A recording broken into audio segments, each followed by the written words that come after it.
Okay, see the score here, 42. Wait a minute. That should say 41 Ohio State, 21 for Oregon. How about that? The national championship we won with Urban Meyer about 10 years ago. Actually, was it? It was 10 years ago. Yes. And it was almost the same exact score line that we beat Oregon. But instead of the championship, it's the extended 12-team playoff. It's pretty cool. I'm going to be wearing this shirt probably for a week straight, at least till the Texas game. I'm glad I have this shirt because I don't have a one that Juck has, Juck on Bucks, who was actually at the game, which is so cool. And I just wanted to say another shout out to him. I literally was going to reset in 2025. I always come in on the playoffs, but I don't do the whole regular season. Anybody that comes to this channel knows that. And I never do live, face to face. But I was going to do a whole reset. I have a powerspread.com. I was going to bring into play maybe and keep the powerspread.net, figure out what I'm doing with podcasts, and I still have a lot to figure out about all that. But Juck got me going. I'm making these now. I'm making a video about this game, this wild. I mean, what a chaotic year. And I'm not sure how much NFL I'm going to do. I usually do all the NFL playoffs too. I don't know about this year. Like I said, I was shutting it down and going to regroup for the 2025. So I'm just doing this as an Ohio State fan. And Juck's kind of making me a fan again because I had worked professionally for over a decade in the sports and tennis as well. And then I even worked for some teams, and I worked for one NFL team recently, very much on the side. But that's done. I'm just sitting here, looking to get into this and share more stuff with you guys.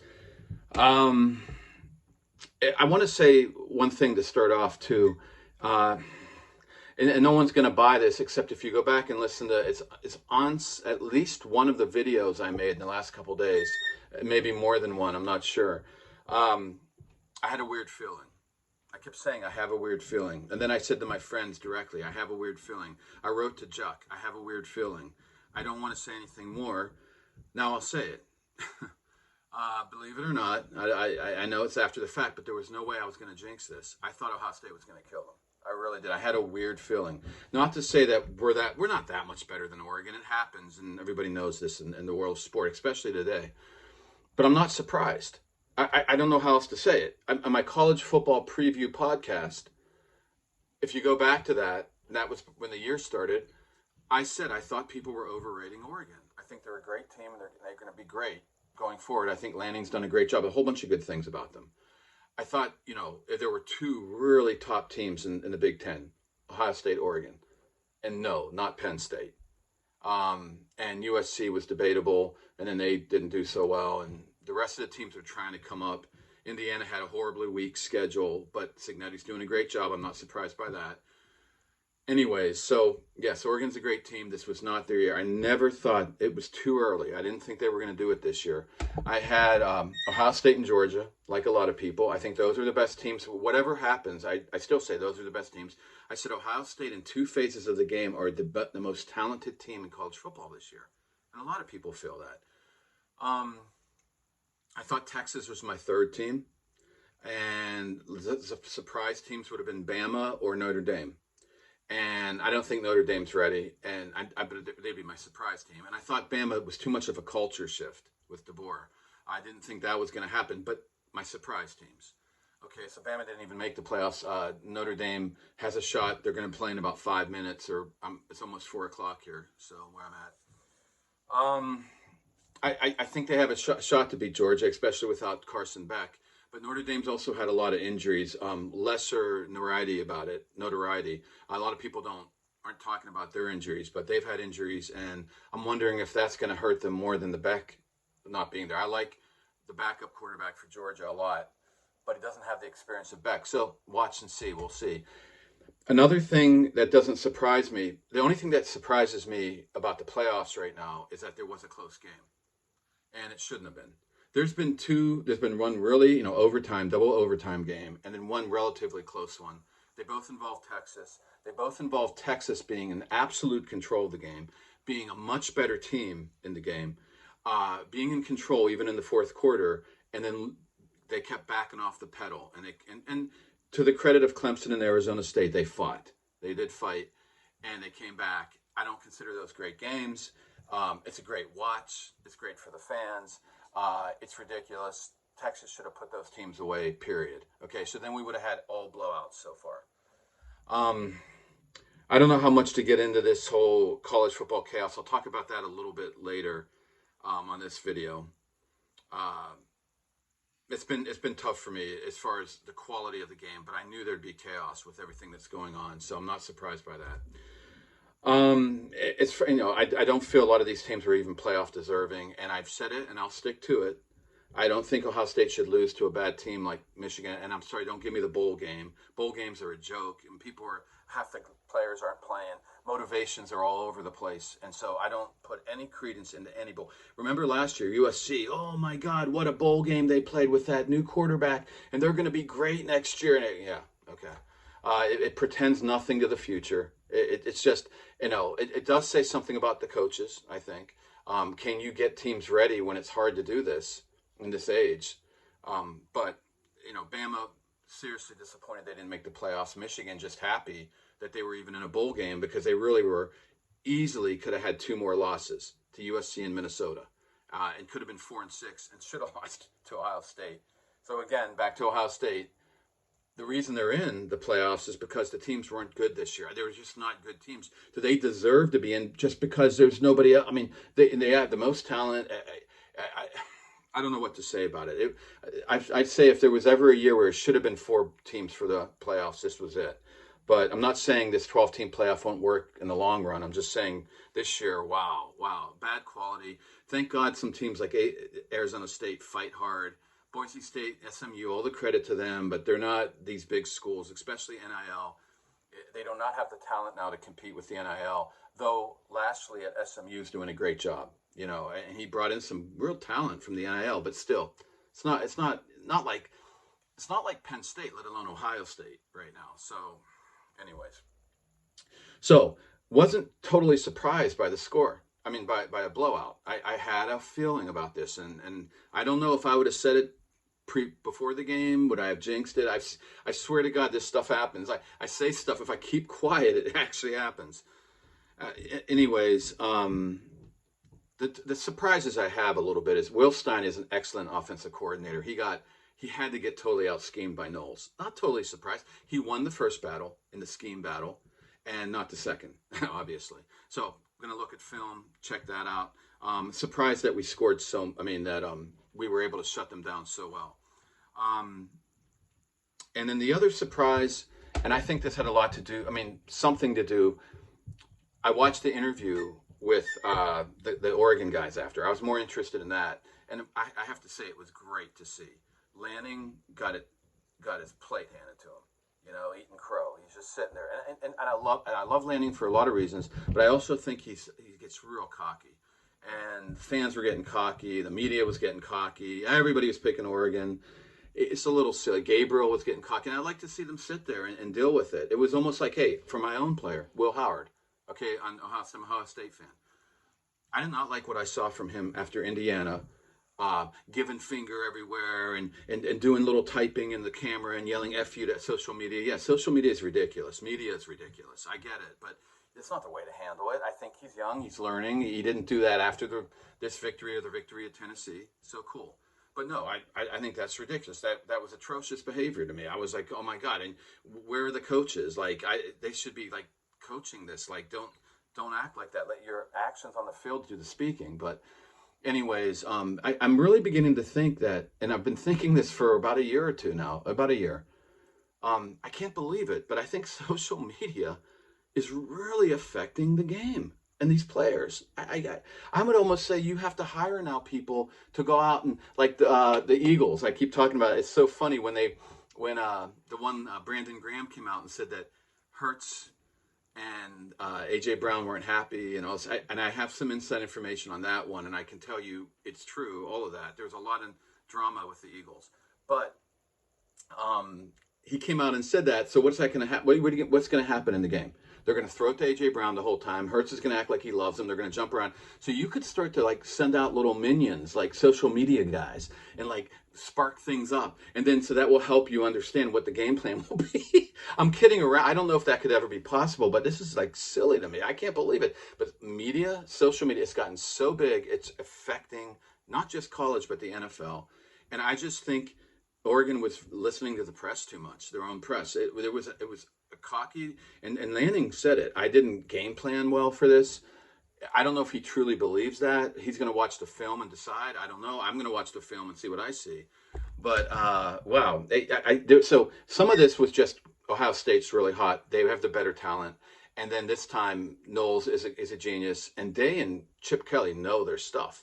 That's why I was so frustrated with our offense all year long. So yay. They're doing what their abilities can do. This is not the Oregon offensive 20 with back to Chip Kelly. This isn't Chip Kelly from those days, but he's doing it in a different way now. More pro style in there, but still, at least as you saw from my videos, there was a lot of pro style, way too much. It's more power spread style now, and I've explained some of that on my videos, what I mean by all that. So I'm super happy with. I don't understand what we did all year. What the point of that was. Except that you wanted to be ready for the end of the year. You wanted to save your guys. You wanted to save your schemes. You wanted to surprise. Tennessee totally didn't expect what they got. And I'm going to have to look at the film on Oregon. I would think Oregon would have been ready for this. Come on, Lanning. You just saw the Tennessee. That's the film you've been looking at. But I don't know. I'll have to check it out. But it's all year long, Ohio State had a very conservative game plan. The best game plan, the most aggressive one, was against Oregon. And we played a good game on offense there, just not quite enough. But then against Tennessee, that was letting the top off, just going for it. We really had it. That's something I thought we'd see all year with Chip Kelly. I was so excited. I was so frightened when Bill O'Brien was hired. I couldn't believe it. And that just tells you where Day's thinking is. It's pro. He wants to make a pro team, I guess, pro style, but it doesn't always work for these kids. And then Chip Kelly, I'm like, oh, wow, this is going to be fun, creative, all kinds of stuff. Wasn't like that, but a little bit at Oregon the first time, and then really a lot more at Tennessee in this past game, the game yesterday.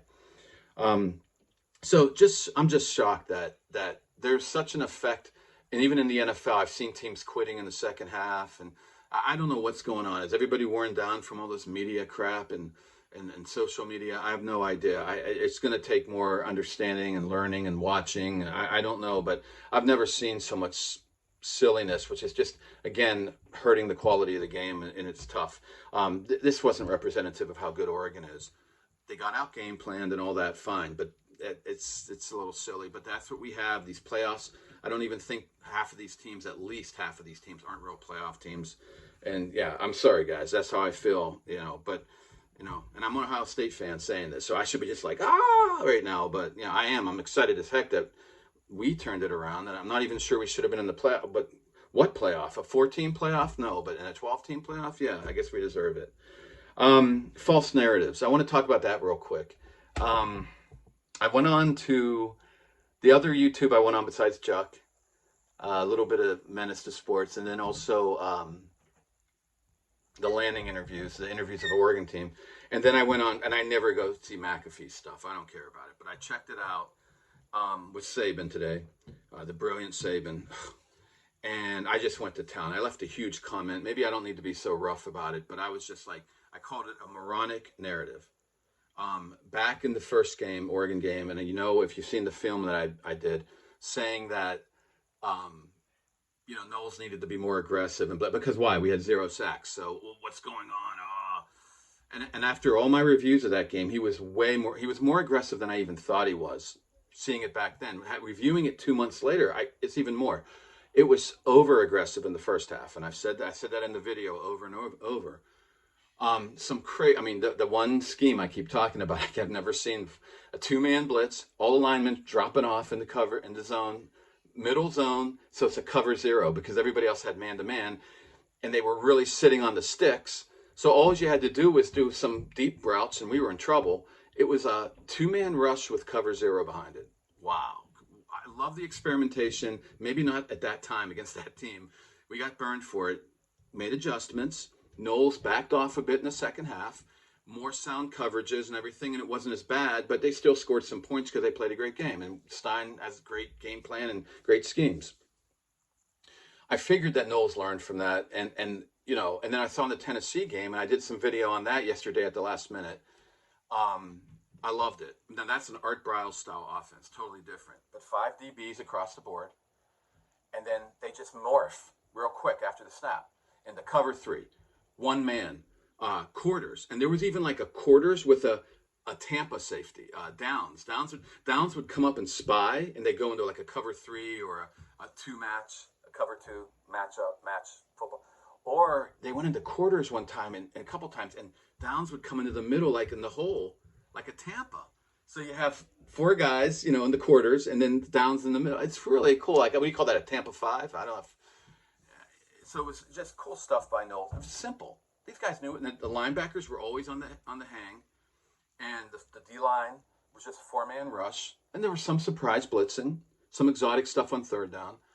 I want to see if he did any exotics on early downs this game, but I have a feeling he didn't, but that would be neat. Because I always see it on third down with him, but whatever. Anyway, it was brilliant because what we would do is, from this set and the post-snap movement, we would crash the box. And that's the Art Briles system. Spread it out and power up the gut. A super power spread system. We'd crash it, and it was great. And now Tennessee made some adjustments, some quick passing, and quick game, and the QB run was important. That's why we didn't want to blitz too much with that QB athleticism at Tennessee. But anyway, brilliant game plan. Simple, executable for those players. The players loved it. You could tell the line was firing. It was great. Do the same thing against Oregon. Not the same exact scheme because it's a different offense, but you're going to have to do more man-to-man and press, and I expect to see more of that on the film. But yeah, be careful. Don't just start blitzing. I've said it 1,000 times. You can't blitz quick game. 1, 2, boom. 1, 2, 3, boom. And you blitz that. And Dylan Gabriel's great at that. Stein is great at that. Can't do that. And then when they go deeper, it's max pro, pass pro. You either have a 6-man pass protection or a 7-man, and sometimes an 8-man. And you only have 2-man, 3-man route and design. So that just eats up a blitz. DeBoer is great at that, and so is Stein. So I knew Knowles would do the right thing. I really felt it. And he never did anything really that wrong the first game, just maybe a little over-aggressive, not under. And why did we get these sacks this time and not then? Coverage. A lot of it at Tennessee was a ton of coverage sacks. I guarantee you, same thing here. And we have a great line, too. I mean, we have great talent, so all that. So anyways, I kind of yelled at Saban about that and McAfee about that narrative. And then about the comments about lunatic fans. There was a lot of lunatic fan stuff going on about Ohio State. And yeah, fans can be nuts. It's gotten even worse, right? Social media and media. But yeah, that's the other thing. Social media is nuts a lot of times, and media is worse than social media. And a lot of these broadcasters say nonsense throughout the game. They don't know what they're talking about. It's insane. And yeah, they played professional. They played college. They did all this. I played too. No, I wasn't professional, whatever. But I'm just saying, I don't think they're doing the work because they don't have that time because they're in the media. And so the guys that are really doing the work aren't in the media. And even social media takes a lot of time. How much studying are you really doing? So I kind of challenged Nick Saban. Nick, you are a great coach. Would you go into a football game and not be prepared? I'm not studying any film. I'm Nick Saban. Let's go. He's like he was a maniac workaholic. So as far as we know, as far as I know, he had to be with what he had, the culture, the whatever. So put a little bit of that into your media stuff instead of just sitting there listening to Pat McAfee say, "Oh, that's Nick Saban, everybody, ESPN, woo," So, I mean, it's ridiculous, and that's all I gotta say.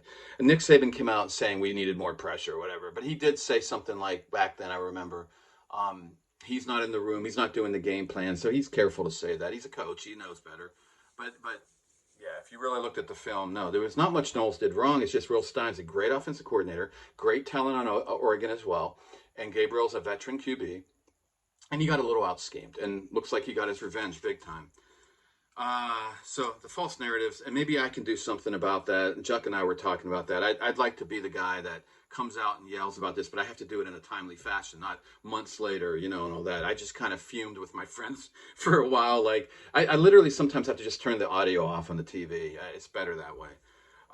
Okay, so Yeah, I wrote down here, watch the film, do the work, or shut up and be a fan. And I'm not trying to be rude to the fans. I'm just saying, you don't have to know all this stuff. You can just enjoy football. I mean, enjoy. There's a camaraderie, a social aspect, all that stuff. But if you are going to yell and scream about all this stuff, you should actually know what you're talking about a little bit, I would think. And if you're a former coach, for God's sake, look at the film, man. You're making a fool out of yourself, except you're not, because nobody even knows what they're just saying. You could say poopity poop pap, and they would be like, oh my God, Nick Saban said poopity poop pap. It's insane. Well, that's enough. And I want to say one last thing on all this. I mean, this is just great to see. I'm starting to like, wow, this is cool. I can't believe the score line was like almost the same as back in the day. That's so cool. But man, so in 2019, I had an article on powerspread.net saying, I always talk about aggressive variety in the philosophy of approach of both offense and defense and special teams. But my real thing was always aggressive, flexible variety. And I have where these terms even fit in the whole scheme of I have a whole thing. And some of it's already been out at powerspread.net for a long time if you want to see it. But the flexibility never really existed to a great degree. Now, I'm not saying coaches have to be so flexible. Families of the coaches have to be flexible. Wives of the coaches have to be flexible. I'm not talking like that. I'm talking in the scheme designs, in the game plan, like the true flexibility, not just halftime adjustments. It's something I'd have to delve into on the website, okay? But I said in 2020, we're going to see more we've seen more variety for the last 20 or 30 years. It's been coming. Going back, even the early proponents of it were the spread of Rusty Russell back in the 1920s, Francis Schmidt's stuff in the 1930s, and he was the mentor of Sid Gilman and all his stuff that became the pro style. And we've seen a lot of variety, but it really blew up in the last 30 years. And then now everything's at the disposal of these guys. Now it's time for flexibility because everyone's doing some form of power spread. You can have to call it that, and you can fight me on it. I don't care. Everybody's doing some style of that, either that or pro. It's really Gilman or the air raid to run and shoot to the spread of Dutch Meyer, which came from Rusty Russell. Okay, it's either the power spread or it's the pro. Okay, PS pro, pro PS, and maybe maybe not much. I mean, there's some other experiments going on, the go-go offense, but that still has some pro elements in it. So there's a whole bunch of stuff. Okay, so now it's a matter of when to do what when on the game plans, the play calling, and that. So it's a flexible thing now. And I said we're going to be entering an age of flexibility. And you could say that for our world right now. It's going to require great flexibility going forward, I believe. Great flexibility. However you view that. Okay. And we're here now. And in football, which sports always mirror the society, we're seeing it. And I said it's going to be chaotic. It's going to be chaotic. And I had an article back in 2018, 2 articles on the power of chaos. I need to go back and read it for myself. Because I'll be honest, I predicted the chaos this year, but I said we're going to end up with Georgia, Ohio State anyway. Well, we'll see in an hour or so if Georgia's still alive, or in a few hours. But I thought we'd end up the same anyway for some reason, but that almost adds to the chaos. Total chaos, Ohio State, Georgia. How'd that happen? It was more than I could have bargained for. I said that this was going to happen, but holy cow, I'm blown away by it. I can't believe it, and I struggled with it. Because the quality can look ugly. There's a lot of ugliness from it all. And I feel like I need to reset my own self on how to deal, because that's the world we're in now. And there's something positive out of all this if you can use the power of chaos. So I'll try to work on that for myself, because I have started to get real negative this year from everything I've seen. And I'm such a football purist. I'm almost more a football fan than an Ohio State fan. And believe me, I go back to the Woody Hayes days, man. I was a little kid when we lost to that Clemson game and he punched that kid out. I hated Clemson. I was crying. When we lost that Rose Bowl in '79 season, oh my God, my cousin and I were crying, throwing stuff. So I go back. I'm a huge fan. But I lost a lot of that when I started doing it more professionally. And then I became the history of the game and such a fan of football. And I just don't want to see it turn into dog, you know what. And I know it can be exciting for everybody, and that's fine. But for me, I guess I'm more of a purist about it. But I think I'll just try to take a breath after this year and be like, look, great change. requires some real big ugliness sometimes, and then some maybe real good things can come out of it. And a lot of people are saying that this playoff needs tweaked and all this, but it's still a good idea. But of course, I mean, we've been talking about this forever. How about I used to watch the FCS playoffs forever, you know, and I was always like, you know why? It's money. It's always about money. It's money now that we have it. It was money why we didn't have it before. There's people who are going to lose money. So whatever. So it is what it is. But here we are. Absolute chaos. Chuck has said it to me over and over. He doesn't say it this way, but it's like chaos. And here we are, the best talented team. I'm just hoping we don't have to be testing our special teams. I don't know. I'm going to take a look how they were in this game. We didn't need them in this game, but in close games, boy, you know, the special teams are they are special. They were the original form of football. That's where football kind of came from, really. The scrum as well. So the next, that special teams, and then the interior, the lines, you know, that's the origin of football, the lines and special teams. But, you know, everybody makes fun of kickers and all that stuff, but that's the game. That was where it came from. So if our special teams are tested, I'm nervous. But at this point, I'm not sure they're going to be tested. I mean, they just jumped from playing way under their talent most of the season to like almost over. I mean, I don't want to say it's over. I don't know, but this, wow. Well, I'm going to watch the film and see what's up.